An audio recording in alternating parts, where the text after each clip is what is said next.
I hope आप लोगों को मेरी स्क्रीन अभी दिख रही है।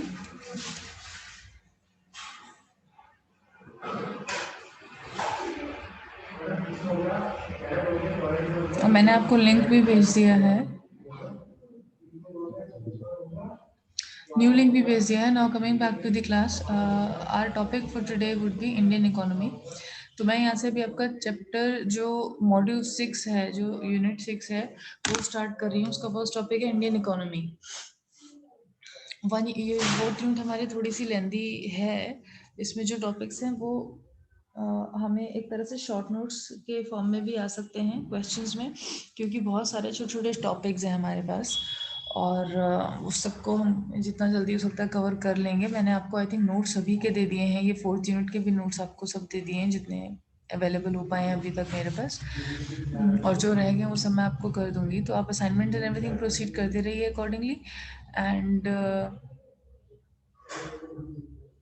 Let's just continue with the topic. And इस क्लास को एंड होते ही आप लोग नेक्स्ट वाले लिंक से नेक्स्ट वाली क्लास को ज्वाइन कर लेंगे। दोनों क्लासेस की अटेंडेंस आपको अलग अलग मिलेगी। These will be considered as 2 lectures.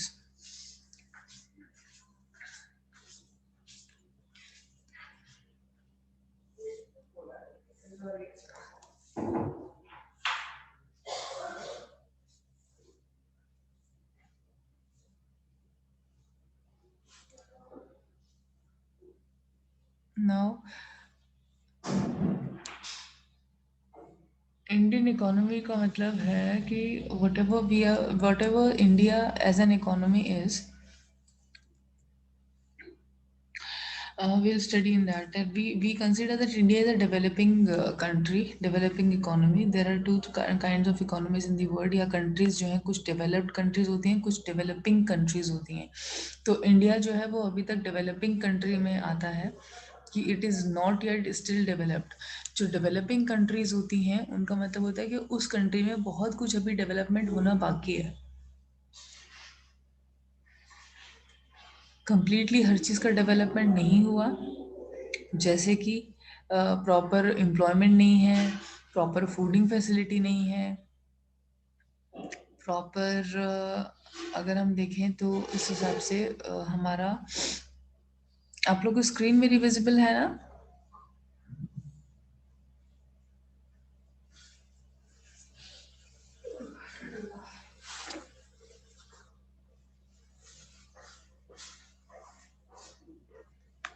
एक तो आप लोग जो ये क्लास में मुंह बंद करके बैठे रहते हो ना, कोई रिस्पॉन्स नहीं होता, कोई पार्टिसिपेशन नहीं होता, ये ऐसी क्लासेस का मतलब ही नहीं है। कोई भी होनी ही नहीं चाहिए ऐसी classes. If you are not interested please let me know, I will not take your classes. I will tell the management कि आप लोगों को क्लासेस की जरूरत ही नहीं है। म्यूट करके आप लोग बिल्कुल बैठ जाते हो इस तरह से कि कोई रिस्पॉन्स नहीं देना, as if you guys are not here.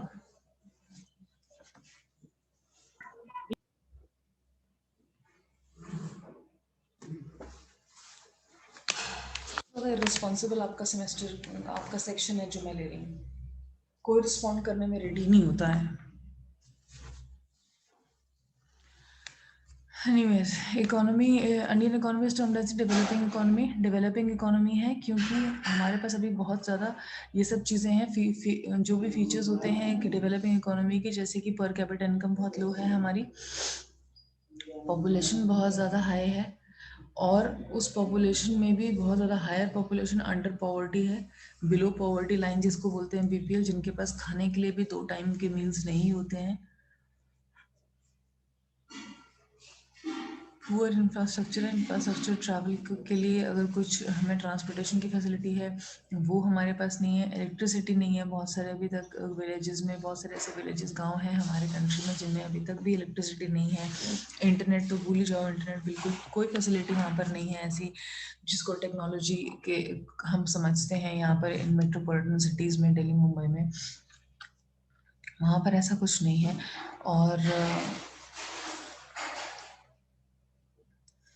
जिस तरह से, और ये सब चीज़ें जो हैं पर लो और पर कैपिटा इनकम को डिनोट करती हैं। और किसी भी कंट्री में लो पर कैपिटा इनकम होने का मतलब है कि ऑन एन एवरेज पर हेड या पर सिटीजन जो इनकम आती है एक साल की नेट इनकम, वो पर कैपिटा इनकम कहलाती है। और वो हमारी कंट्री में इतनी कम है कि उससे सर्वाइवल मुश्किल है बहुत ज़्यादा। 2 मील्स अ डे पूरे साल में भी हम नहीं खा सकते। दैट मीन्स कि ज़्यादा से ज़्यादातर जो हमारी पॉपुलेशन है वो अंडर पॉवर्टी है। वो इसलिए है क्योंकि पर कैपिटा इनकम जो है वो बहुत ज़्यादा लो है। And hence the India is still a developing country even after so many years of the independence. दूसरा एग्रीकल्चर बेस्ड इकोनॉमी, हमारी एग्रीकल्चर बेस्ड इकोनॉमी है। 51% almost is of the land is under cultivation. Cultivation का मतलब farming होती है, वहाँ farmers अपना खेती करते हैं वहाँ पे। और वो टोटल जो, और उन लोगों को वो चीज़ें मिलती भी नहीं जिस तरह से उनको सब हायर रेट पर या फिर प्रॉफिट वो सब बिकना चाहिए, वो सब भी सेल नहीं होता है। तो इनकम जो फैक्टर है उन लोगों का बहुत कम है, जिसकी वजह से ओवरऑल पर कैपिटा इनकम भी कम हो जाता है। ओवर पॉपुलेशन है हमारी कंट्री। Third point is over population developing country का। In every decade India population gets increased by 20%। Every decade, decade का मतलब होता है 10 साल। हर 10 साल में 20% पॉपुलेशन बढ़ जाती है, जो कि एक तरह से just a minute, somebody is texting.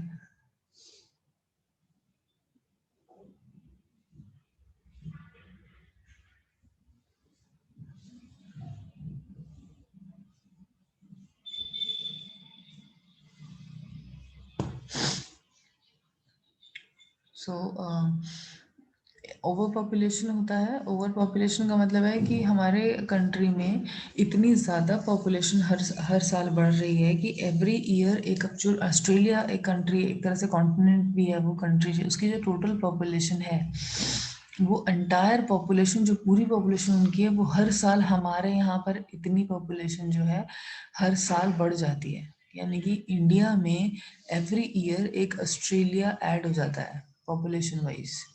और 10 सालों के अंदर अंदर 20% पॉपुलेशन बढ़ जाती है। तो इस हिसाब से तो, just give me a minute.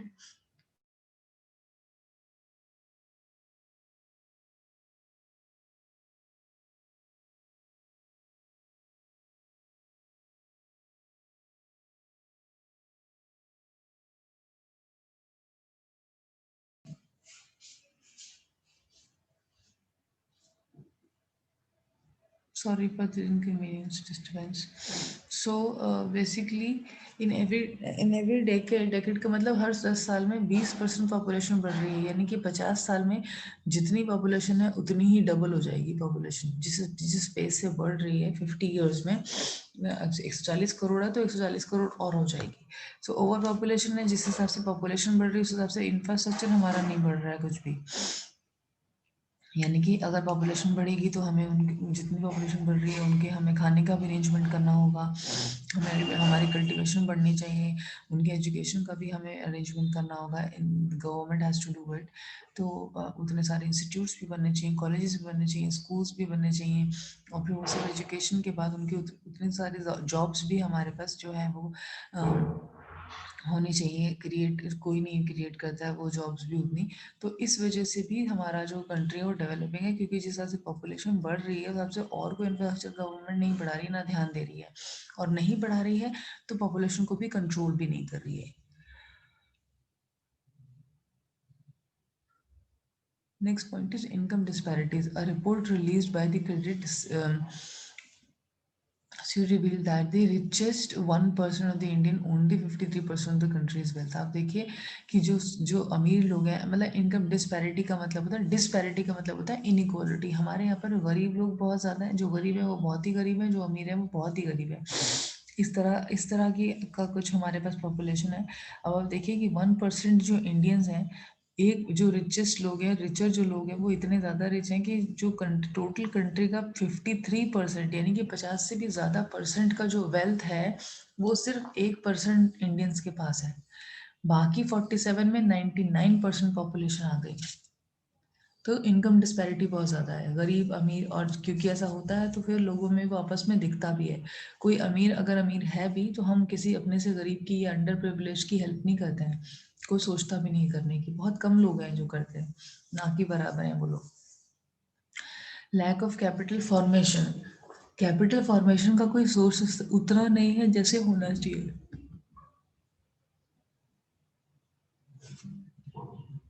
Capital formation का जो रेट है वो हमारी कंट्री में बहुत लो है, जिसकी वजह से हमारा जीडीपी बहुत लो हो जाता है, जो ग्रॉस डोमेस्टिक प्रोडक्ट जो है वो बहुत बहुत ज़्यादा हमारा जो है लो हो गया। अभी कोरोना में तो हमारी कंट्री का जीडीपी जो कभी नहीं हुआ वो चीज़ हो गई कि -28 हो गया था, तो वो बिल्कुल ही आप दिखा सकते हैं कि जीडीपी इस टाइम हमारी कंट्री का जो कि डेवलपिंग है इतने सालों से, बट स्टिल अब में तो वो माइनस में ही चला गया, तो उसको रिकवर होने में, पॉजिटिव आने में भी बहुत टाइम लगेगा, पॉजिटिव होने के बाद फिर दोबारा उसको अप होने में तो बहुत ज़्यादा टाइम लगने वाला है। And government has to take some strong measures to bring the economy back as stronger as it was, or making it a better economy.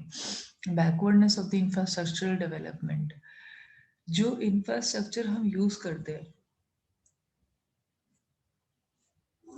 जैसे कि इलेक्ट्रिसिटी हो गया, ट्रांसपोर्टेशन, पब्लिक ट्रांसपोर्टेशन हो गया, इंटरनेट हो गया, जो भी हमें इंफ्रास्ट्रक्चर हमारी सिटीजन्स के लिए अवेलेबल है हमारी कंट्री में, वो बहुत ज़्यादा पिछड़ा हुआ है, एक तरह से बैकवर्ड है। क्योंकि कितने सारे, जैसे मैंने आपको बताया, विलेजेस हैं, इतनी सारी family, 25% of the Indian families do not have the reach of electricity. आप समझिए, यानी कि 100 में से 75 लोग ही हैं जिनको इलेक्ट्रिसिटी के बारे में पता है। 25% इंडियंस को यही नहीं पता कि बिजली क्या होती है, इलेक्ट्रिसिटी क्या होता है, बल्ब कैसे चलता है या पंखा कैसे चलता है, right? How do we use fans? Forget about ACs and all those things. They don't even have the access of the minimum basic requirement of electricity. और ऐसा 25% पॉपुलेशन है, तो कितना हमारा इंफ्रास्ट्रक्चर अभी बैकवर्ड है। जो सिटीज़ डेवलप कर गई हैं उनको हम और डेवलप करते जा रहे हैं, उनको हम यूएस जैसा बनाए जा रहे हैं कि हम यहाँ पर इंफ्रास्ट्रक्चर इतना अच्छा कर देंगे, हम मेट्रोज लेके आ रहे हैं, हम रैपिड मेट्रोज लेके आ रहे हैं, हम और डिफरेंट काइंड ऑफ अदर हम बुलेट ट्रेन्स लेके आ रहे हैं, but there are so many villages जहाँ पर मिनिमम बेसिक रिक्वायरमेंट भी नहीं है। They people are not able to afford 2 meals a day, they people do not have any access to electricity, they people do not have any access to transportation. If they really want to come out of those villages and travel to cities, they have no access to do that. तो backwardness है infrastructure development की। Market implement imperfection है। Market imperfections का मतलब होते हैं कि immobility है मार्केट में, मतलब अगर एक जगह से दूसरी जगह कोई चीज़ हमको चाहिए तो वो मोबाइल नहीं है। फॉर एग्जांपल कश्मीर या जम्मू कश्मीर की या जे की हम बात करें कि एक स्टेट है हमारे पास जो कि प्रोडक्शन करती है एप्पल्स का, बहुत अच्छा प्रोडक्शन करती है, तो सिर्फ उसी उसी स्टेट के जो लोग हैं वही उस अच्छे प्रोडक्ट को कंज्यूम कर पाते हैं, या जो नहीं कर पाते तो वो फेंक देते हैं, फेंक जाते हैं, वेस्टेज हो जाता है। इमोबिलिटी है कि उस प्रोडक्ट को लाकर हम दूसरे स्टेट्स में नहीं बेच रहे, दूसरे लोग चाहते हैं हमको लेना, खरीदना, अवेलेबल होना, कि उनके मार्केट में अवेलेबल हो, वो ले पाएँ, यूज़ कर पाएँ, कंज्यूम कर पाएँ, बट इमोबिलिटी की वजह से we do not have the good mobility to transport और bring things from one place to another. ठीक है, तो ये सब मार्केट इम्परफेक्शन है, परफेक्ट नहीं है हम किसी भी चीज़ में। हम या फिर कोई भी डेवलपिंग कंट्री, जो भी डेवलपिंग कंट्री है वो, इसका मतलब ये सारे फीचर्स उन्हीं के ही हैं जो डेवलपिंग कंट्रीज हैं। Now economy is trapped in the vicious circle of poverty. A country is poor because it is poor. It means that poor countries are trapped in the vicious circle of poverty. मतलब अगर कोई country poor है तो हम उसको बाहर निकालने के लिए कुछ कर नहीं रहे।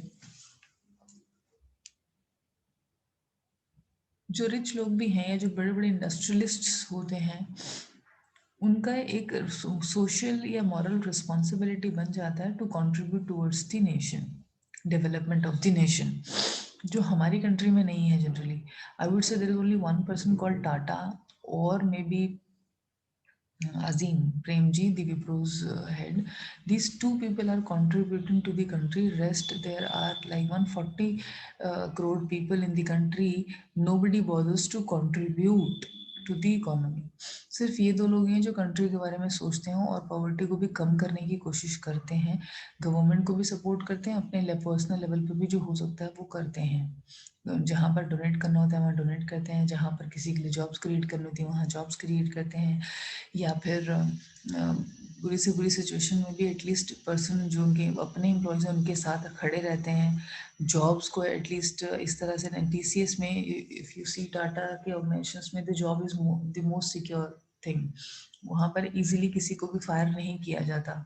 एंड अभी कोरोना में भी Tata did not laid off any of his employees.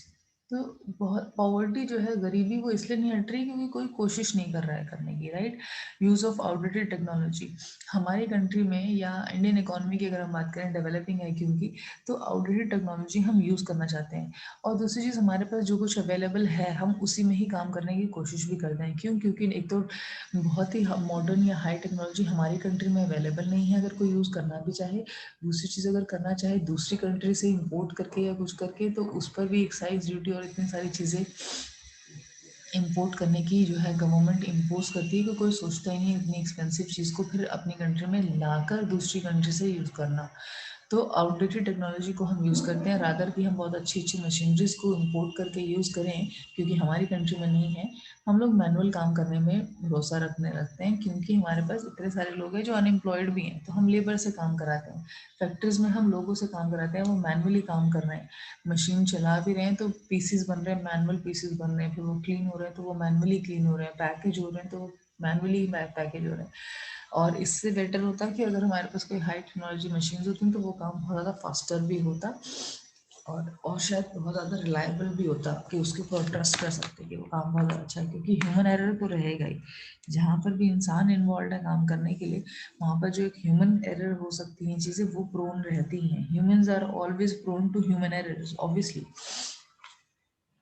Traditional setup of the society. तीसरी चीज और लास्ट चीज़ ये भी है कि हमारी कंट्री में चाहे कोई कितना ही पढ़ ले जाए, चाहे कोई कितना ही बड़ा सब सेटअप अपना बना ले, चाहे कोई कितना अच्छे से सेटल हो जाए कहीं बाहर बड़ी स्टेट्स में या कहीं पर भी बाहर बड़े शहरों में, उनका जो मेंटालिटी है वो सेम वही रहता है। जो लोग बहुत ज़्यादा हाई स्टेटस के हिसाब से जीने भी लगते हैं यहाँ दिल्ली मुंबई में आकर, लेकिन ultimately because roots are connected to the parents and parents की जो सोच है वो वही रहती है। कास्टिज्म भी है, रेसिज्म भी है, काला गोरा, छोटी कास्ट, अपर कास्ट, सुपरस्टिशियस, ऐसा करने से ऐसा हो जाता है, ऐसा मानने से ऐसा हो जाता है। ये सारी चीज़ें जो है अभी भी हर किसी में, चाहे वो कितने एडवांस हो जाए, फ्रॉम देयर पेरेंट्स वो रहता ही है और पेरेंट्स में भी रहता है। तो it we can not take it out from अस।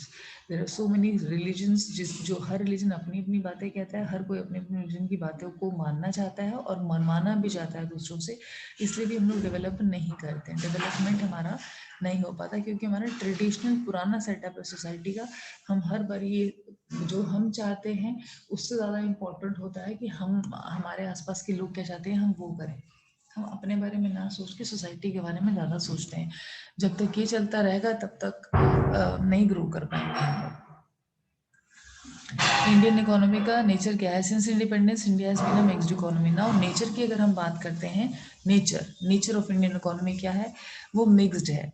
अगर नेचर का आता है तो आप मिक्स्ड इकोनॉमी को प्रमोट करके बताएंगे आंसर में। क्यों? क्योंकि मिक्स्ड इकोनॉमी का मतलब होता है कि हमारे पास पब्लिक सेक्टर यानी कि गवर्नमेंट की बहुत सारी ऑर्गेनाइजेशंस हैं और बहुत सारे सेक्टर्स हैं जहाँ पर कि प्राइवेट से हमारा काम चल रहा है, प्राइवेट लोग बिजनेस कर रहे हैं उसमें और उससे हमारा काम चल रहा है। तो India is basically a mixed economy, ठीक है, जहाँ पर बहुत ज़्यादा इन्वेस्टमेंट की ज़रूरत होती है, जो बहुत लार्ज स्केल पर सेक्टर्स हैं। जैसे कि सपोज इंडियन रेलवेज़ की हम बात करें, कोई भी प्राइवेट आदमी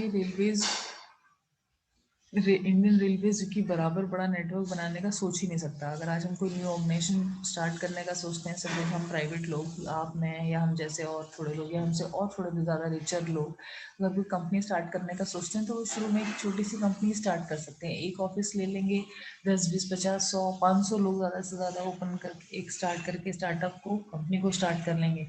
बट इंडियन रेलवेज जैसा बड़ा नेटवर्क को बनाना, मेरा नेट थोड़ा सा अनस्टेबल दिख रहा है, मैं आपकी अटेंडेंस क्लिक कर रही हूँ पहले, give me 1 minute.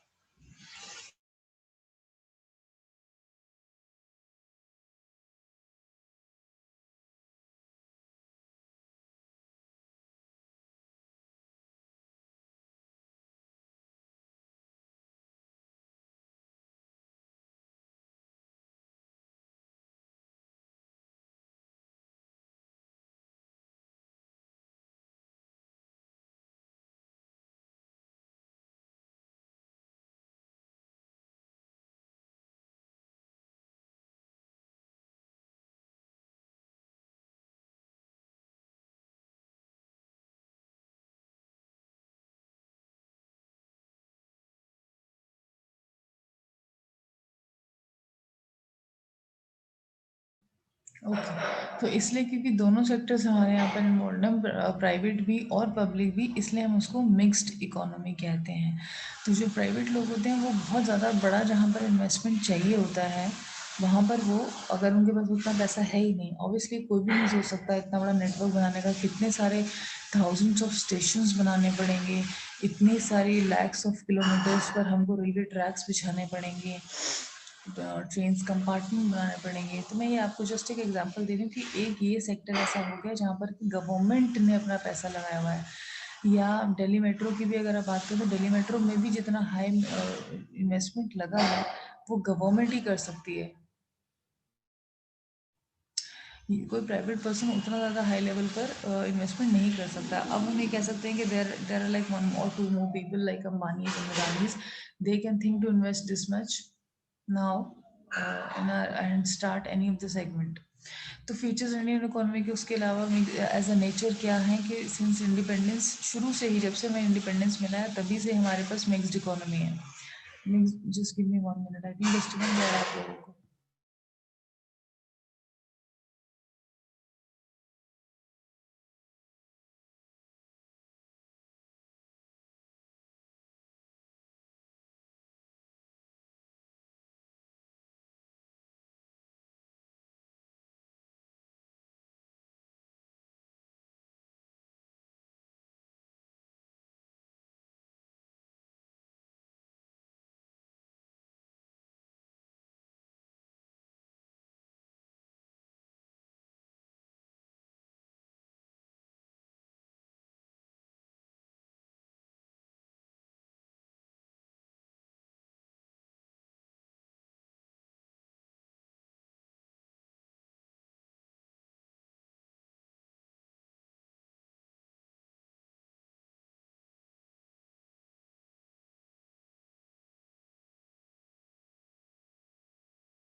So since independence India has been a mixed economy, यानी कि दोनों ही सेक्टर, प्राइवेट और पब्लिक, जो काम कर रहे हैं, मिलकर जो भी कर रहे हैं इकोनॉमी को कंट्रीब्यूट करने में, वो दोनों ही सेक्टर्स शुरू से ही कर रहे हैं, सिंस 1947 ही कर रहे हैं।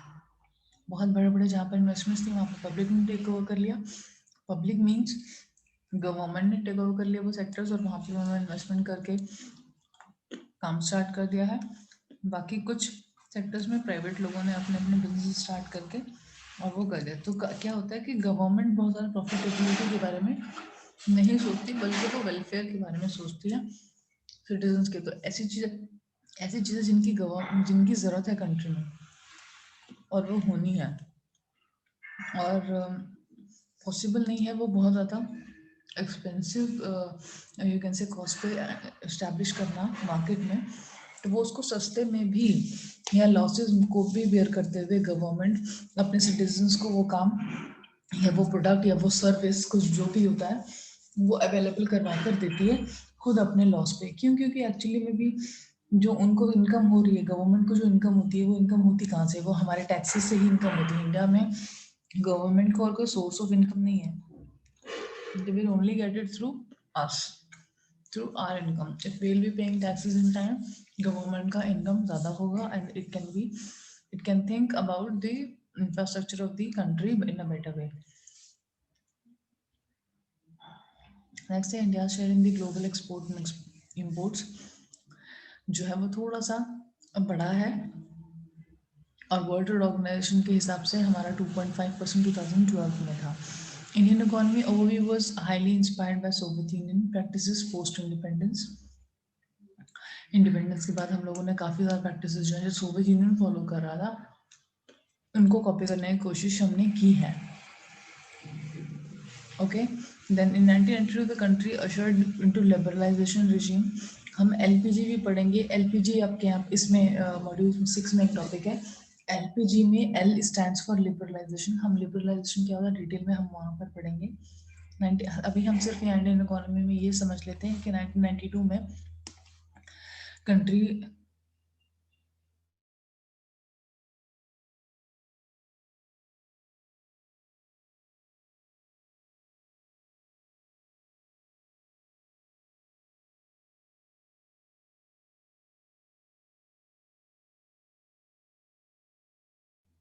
countries started into liberalization regime. Therefore, economy started scaling upward, and this new trend growth was known as the Hindu New Growth Rate. हमने 1992 में जो लिबरलाइजेशन का एक रिजीम स्टार्ट किया था, उसके हिसाब से हमारी इकोनॉमी थोड़ी सी अपग्रेड होने लगी थी, अपवर्ड जाने लगी थी, और हमने उस ग्रोथ रेट को नेम दिया था. India's diverse economy encompasses traditional village farming, modern agricultural handcrafts, a wide range of product, modern industries, and multitude of services.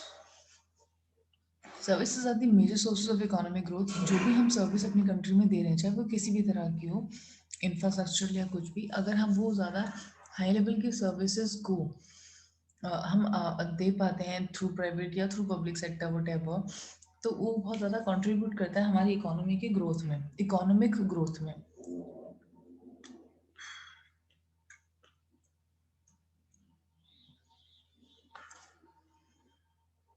अगर हम करंट का एनालिसिस करें तो जीडीपी जो फैक्टर कॉस्ट था, देखिए इंडियन इकोनॉमी एक ऐसा टॉपिक है जो कि जितना वास्ट, आप जितना कंट्री के बारे में जितना पढ़ सकते हैं, जितना कुछ डाल सकते हैं इंडियन इकोनॉमी के में, आप मतलब इंडिया के बारे में करंट या सिंस 1947 या जो भी है, एवरीथिंग कंफ्यूज थी इंडियन इकोनॉमी. 12-13 में क्या चीज़ें थी, आज क्या चीज़ें हैं, आज एलपीजी का क्या रेट है, आज गैस का क्या रेट है, आज वाटर की कितनी सप्लाई है, हमारे पास कितना kilometres is under Indian railways, under metro station, under all those, this everything is contributing the Indian economy. Indian economy is such a vast topic, you can say कि हमारी country के बारे में anything and everything you know in the current scenario you can put in this topic. Current analysis में आप Google से देखें, जो आपको कितना भी वास्ट टॉपिक, बहुत लेंथी, बहुत बड़ा, सब कुछ मिलने वाला है, मिल सकता है सब कुछ. अदरवाइज आप इस पर्टिकुलर नोट्स को भी, इनको भी रेफर करेंगे तो इससे भी काम हो जाना चाहिए आपका. अब करंट एनालिसिस की अगर मैं बात करूं तो बिल्कुल लेटेस्ट डेटा हमारे पास अवेलेबल नहीं है कि 2019 या 20 का डेटा अवेलेबल हो जाए. This is all we can find on the internet that 2004-5 में हमारा प्राइसेस, जीडीपी फैक्टर कॉस्ट ये होता था. पर कैपिटा इनकम 13-14 का डेटा अगर हम उठाएं तो 74,000 75,000 कुछ भी नहीं होता साल में एक पर्सन का अगर इनकम आता है. 13-14 में वो इनकम था हमारा, वो थोड़ा बहुत नहीं, अब तो वो बड़ा भी नहीं होगा अब तो, क्योंकि माइनस में इनकम है, जीडीपी है, तो लोग तो बेसिकली 2 मील्स अ डे जो लोग अफोर्ड नहीं कर सकते वो लोग अब ज़्यादा हो गए होंगे करंट पर कैपिटा 2020 के हिसाब से, जिस हिसाब से -20 जीडीपी चल रहा है हमारी कंट्री का. ग्रॉस डोमेस्टिक सेविंग रेट जो था वो हमारा 30.8% था 2012 में. टर्शियरी सेक्टर हमारा 56% कंट्रीब्यूट कर रहा था जीडीपी को. फूड ग्रेन्स का प्रोडक्शन 265 मिलियन टन्स होता था 13-14 की बात अगर हम करें हमारी कंट्री में. अच्छा, हमारी कंट्री में एक ये चीज़ बहुत बेटर है कि हमारे, because most of the land is under cultivation, 50% of our land, of our country's land is under cultivation, कि वहाँ पर सिर्फ खेती होती है और फार्मर्स खेती कर रहे हैं. तो इतना हम प्रोड्यूस कर पाते हैं ग्रेन्स एंड ऑल कि हम अपनी कंट्री में जितनी पॉपुलेशन है उसको हम फीड करवा सकते हैं टोटल, और हमें एटलीस्ट आटा, दाल, चावल, जो भी ये सब चीज़ें होती हैं, ग्रेन्स, एटलीस्ट हमको इंपोर्ट करने की ज़रूरत किसी और कंट्री से नहीं पड़ती है. इतनी ह्यूज पॉपुलेशन होने के बावजूद हम प्रोड्यूस ज़रूर कर सकते हैं. वो अलग बात है कि डिस्ट्रीब्यूशन हम नहीं कर पाते ठीक तरह से, कि सारे, ऐसा कोई भी लोग, आदमी ना हो जो भूखा ना सोए, ऐसा डिस्ट्रीब्यूशन हम नहीं कर पा रहे हैं. मगर प्रोडक्शन या ग्रेन की प्रोडक्शन की कमी नहीं है, मतलब इतना हम प्रोड्यूस कर पाते हैं कि हम 140 करोड़ पीपल को हम लोग फीड करवा पाए. बहुत सारे लोग खाना वेस्ट कर रहे हैं, एक तरफ वेस्ट हो रहा है और दूसरी तरफ भूखे मर रहे हैं. तो वो वेस्ट वाला जो चीज़ है, अगर वो हम उन लोगों को पहुंचा दें जो कि रियल में खाना चाहते हैं, रादर कि हम लोग वेस्ट होने से पहले उनको पहुंचा दें, तो इक्वल कंट्रीब्यूशन, इक्वल डिस्ट्रीब्यूशन हो जाएगा, जो कि नहीं है. But sufficient amount of grains are being produced by us. India's share in the world export is 1.8% of the total trade. जो हम एक्सपोर्ट करते हैं वो बेसिकली, नेक्स्ट जो मीटिंग है वो आप ज्वाइन कर लीजिएगा इसके फौरन बाद, 2-4 मिनट के बाद मैं भी स्टार्ट कर देती हूँ वो वाला मीटिंग. लिंक को आप ओपन कर लीजिएगा, जैसे ही ये बंद होती है मीटिंग मैं वो वाली मीटिंग को स्टार्ट कर दूंगी, आप उसको प्लीज क्लिक कर लीजिएगा. इसकी अटेंडेंस अलग रहेगी, उस लेक्चर की अटेंडेंस अलग रहेगी, आप लोग ज्वाइन करिए वो नेक्स्ट.